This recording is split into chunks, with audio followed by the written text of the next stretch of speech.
Hoy nos adentramos en una batalla silenciosa que se libra en nuestro interior. A cada segundo, el enemigo, el caos ácido. ¿Y las defensas? Un sistema de 3 capas tan coordinado que parece una operación de fuerzas especiales. Nuestra misión, basándonos en este capítulo de fisiología que tenemos delante, es desvelar ese plan de batalla. Desde los primeros soldados que caen en combate hasta, los generales que al final ganan la guerra. Y para entender la escala de esa batalla, hay que visualizar el campo de juego. Imagina una piscina olímpica. Vale. Si esa piscina fuera toda la sangre de nuestro cuerpo, la cantidad de ácido que la mantiene en su punto justo, en su pH perfecto de 7,4, equivaldría a unas pocas gotas, literalmente. Unas pocas gotas en una piscina olímpica.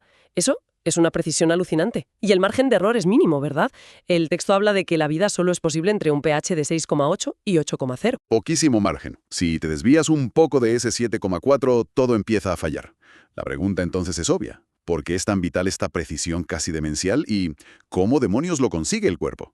¿Por qué, como también dice el material, estamos constantemente arrojando cubos de ácido a esa piscina? Pues la razón es que las enzimas, las miles de millones de proteínas que hacen que todo funcione en nuestras células, son increíblemente sensibles. Ah, son como divas de la ópera. Necesitan que la temperatura y la acidez del teatro sean perfectas. Un pequeño cambio en el pH y desafinan, se deforman y dejan de trabajar. Y el metabolismo se detiene. Simplemente se para. Es como si un motor de Fórmula 1 necesitara un tipo de aceite tan específico que una sola gota de otro combustible lo griparía por completo. Entendido. El cuerpo no se lo pone fácil a sí mismo. Por un lado, necesita una precisión absoluta. Y por otro, su propio funcionamiento, el metabolismo, es una fábrica de ácidos. Una fábrica que no para. Y produce 2 tipos de residuos ácidos. Por un lado, los volátiles. Producimos una cantidad bestial, hasta 20.000 milimoles al día, en forma de dióxido de carbono. Una barbaridad. Pero la gran ventaja es que, como su nombre indica, son como humo. Se eliminan fácilmente por la chimenea de los pulmones cada vez que respiramos. Vale, el dióxido de carbono lo entiendo, lo exhalamos y listo. Pero has dicho que producimos otros ácidos, los que vienen de las proteínas. Esos no los podemos respirar para echarlos fuera. ¿Qué pasa con ellos? Ese es el verdadero desafío. Son los ácidos no volátiles o fijos, cosas como el ácido sulfúrico y el fosfórico. Vale. Es menos cantidad, unos 80 miliequivalentes al día, pero son como lodo tóxico, no se pueden evaporar. La única forma de sacarlos del cuerpo es a través de los riñones. Ahí está la clave. Y para gestionar todo esto, el cuerpo despliega su plan de defensa en 3 fases, cada una con una velocidad de respuesta distinta. De acuerdo, pues vamos a desgranar ese plan de batalla. ¿Cuál es la primera línea de defensa? ¿Quiénes son los soldados que están en la trinchera, listos para actuar al instante? La respuesta de emergencia, los que actúan en fracciones de segundo, son los amortiguadores químicos. Son moléculas que están disueltas en todos nuestros líquidos. Y su misión es secuestrar el ácido. ¿Cómo funciona eso? Un amortiguador, o un buffer, es una sustancia que se une a los iones de hidrógeno, al ácido, de forma reversible. Ajá. Si de repente hay un exceso de ácido, el amortiguador lo atrapa, se une a él y lo neutraliza temporalmente. Es crucial entender esto. No eliminan el ácido del cuerpo, solo lo esconden, por así decirlo. Exacto, lo sacan de circulación para que no altere el pH mientras llegan los refuerzos. Son como esponjas químicas. Y según los apuntes, tenemos varios equipos de estas esponjas. El sistema del bicarbonato, el del fosfato y las proteínas. Exacto. El bicarbonato es el rey en el líquido extracelular. El fosfato es muy importante dentro de las células y sobre todo en los riñones. Y las proteínas son el sistema amortiguador más abundante de todos, especialmente la hemoglobina dentro de los glóbulos rojos. Espera, aquí hay algo que no me cuadra. Dices que el sistema del bicarbonato es la estrella, pero al leer las fuentes veo que químicamente es bastante mediocre. No es muy abundante y su punto dulce, su pK, está muy lejos del pH ideal del cuerpo. Suena a que hemos elegido al peor jugador para el partido más importante. ¿Qué se me escapa? Esa es la pregunta clave. Y la respuesta es pura genialidad fisiológica. Tienes razón, químicamente no es el mejor. Su poder no reside en su química, sino en que el cuerpo le ha dado un control dual único. A ver, Sus 2 componentes están regulados por 2 órganos potentísimos y totalmente independientes. ¿te refieres al dióxido de carbono y al bicarbonato? Justo.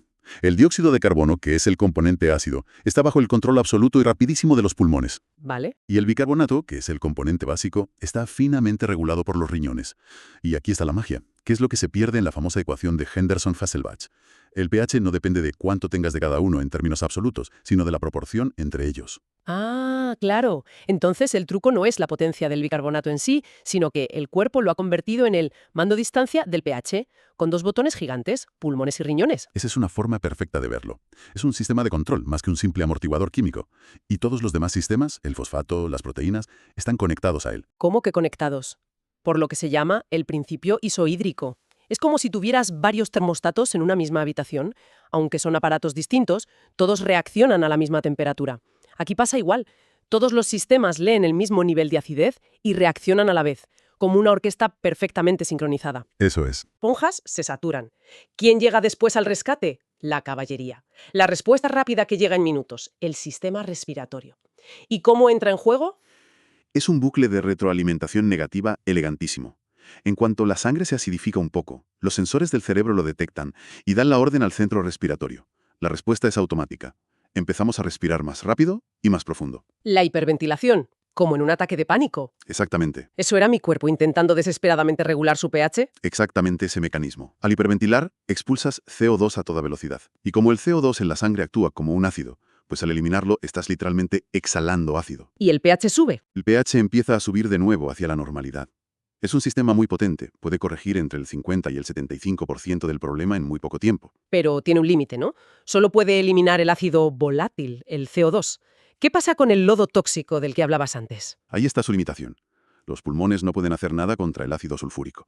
La respuesta respiratoria es una medida brillante para ganar tiempo, para evitar el desastre, pero no soluciona el problema de raíz. O sea que al final, por mucho que los pulmones corran, los que de verdad tienen que venir a reconstruir la casa son los riñones, ¿no? Exacto. Llegamos a la tercera línea de defensa, los ingenieros del sistema. Son los más lentos, pueden tardar horas o días, pero son la solución definitiva. Los únicos que pueden eliminar los ácidos fijos. Los únicos. Y además restaurar el sistema a su estado original. ¿Y qué herramientas tienen en su arsenal? Tienen 3 mecanismos principales. Primero, la secreción de ácido. Bombean activamente los iones de hidrógeno a la orina. Segundo, la reabsorción de bicarbonato. Son como un recuperador obsesivo. Se aseguran de reabsorber cada molécula para no perder nada. Entiendo.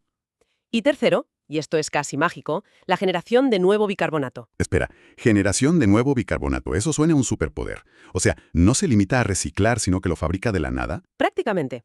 Cuando los riñones bombean un ion de hidrógeno a la orina para excretarlo, por un proceso químico que ocurre dentro de la célula renal, Ajá. simultáneamente crean una molécula nueva de bicarbonato y la liberan a la sangre. De esta forma, no solo eliminan el ácido, sino que también reponen las reservas de bicarbonato que se gastaron en la primera línea de defensa. Es un sistema perfecto. Elimina la basura y a la vez repone el material de limpieza. Pero para que ese ácido se vaya por la orina, necesita algo a lo que agarrarse, ¿no? El material habla de los amortiguadores urinarios. Muy buen punto. El pH de la orina no puede bajar de 4,5, así que los iones de hidrógeno no pueden ir sueltos, se unen a amortiguadores. Y aquí hay 2 sistemas clave. Vale. Primero, el sistema del fosfato. Funciona bien, pero es limitado. Y el segundo, el más potente y adaptable, el sistema del amoníaco. El amoníaco. Creía que era una sustancia de desecho. Lo es, pero el riñón lo usa de forma muy inteligente. Las células del túbulo descomponen un aminoácido, la glutamina. En ese proceso producen 2 cosas. Amonio, que va a la orina y es perfecto para atrapar iones de hidrógeno, y bicarbonato, que se reabsorbe a la sangre. Y lo más fascinante es que este sistema es regulable. Si el cuerpo sufre una acidosis crónica de varios días, el riñón aumenta masivamente la producción de amoníaco. Se adapta para eliminar muchísimo más ácido. Es la solución definitiva a largo plazo. Vale, todo esto en la pizarra funciona de maravilla. Es una maquinaria de precisión increíble. Pero, ¿qué pasa en el mundo real, en un hospital, cuando toda esta maquinaria se gripa? Los fallos o trastornos ácido-básicos se clasifican según el origen del problema. Si el fallo inicial está en los pulmones y afecta el CO2, es un trastorno respiratorio. Y si el problema está en el bicarbonato o en otros ácidos, es metabólico. Exacto. Empecemos por los respiratorios. Si el problema es que los pulmones no eliminan suficiente CO2, Eso es una acidosis respiratoria. Puede pasar en una neumonía grave o si alguien toma demasiados sedantes. El CO2 se acumula, el pH baja. ¿y la compensación? Renal. Pero lenta. Durante días, los riñones empiezan a retener y a generar más bicarbonato para intentar equilibrar la balanza. Entendido. Entonces, la alcalosis respiratoria es cuando nos pasamos de frenada eliminando CO2. Justo. La hiperventilación que comentábamos.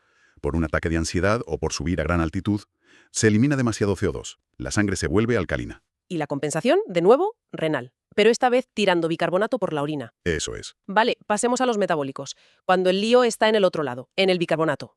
La acidosis metabólica. Aquí, la causa es una caída del bicarbonato en sangre.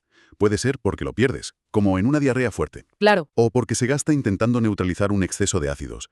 Este es el caso de la diabetes no controlada, que produce cetoácidos, o de la insuficiencia renal. Y en este caso, la compensación rápida vendrá de los pulmones, ¿no? Justo. El cuerpo intenta compensar la caída del bicarbonato, bajando el CO2. ¿Cómo? hiperventilando. Es la famosa respiración de Kussmaul. Para saber qué ha causado esta acidosis, por cierto, los médicos usan una herramienta llamada hiato aniónico, Ajá.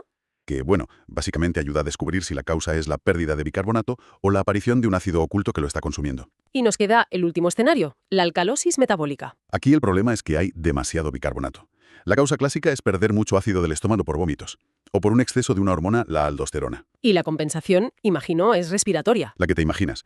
Se respira más despacio para retener CO2 e intentar acidificar de nuevo la sangre. Es increíble cómo todo está conectado. Para visualizarlo, sigamos el rastro de una acidosis metabólica paso a paso.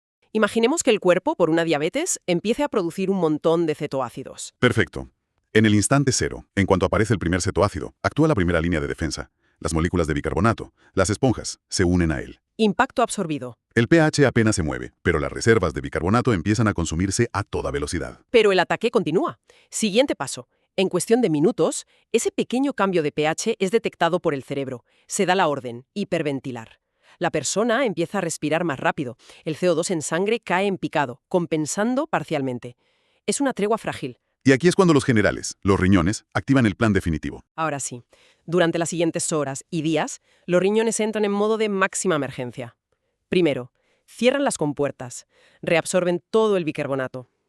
Segundo, aumentan al máximo la secreción de ácido a la orina, activando a tope la producción de amoníaco.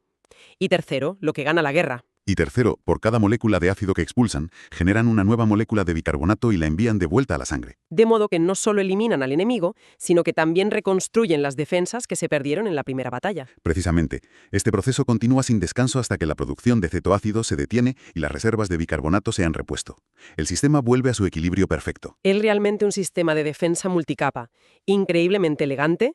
Tienes las esponjas para el impacto instantáneo, la respuesta respiratoria para ganar tiempo y la solución renal que es lenta pero todopoderosa. La coordinación entre los tres sistemas es la clave del éxito. Ninguno podría hacerlo solo. Pues para terminar, después de este análisis, ¿qué reflexión final nos deja esta inmersión en la fisiología del equilibrio? Hemos visto que los riñones son los reguladores finales, pero su función no ocurre en el vacío. Está ligada a hormonas como la aldosterona y al equilibrio de líquidos y electrolitos. Esto nos lleva a una pregunta interesante.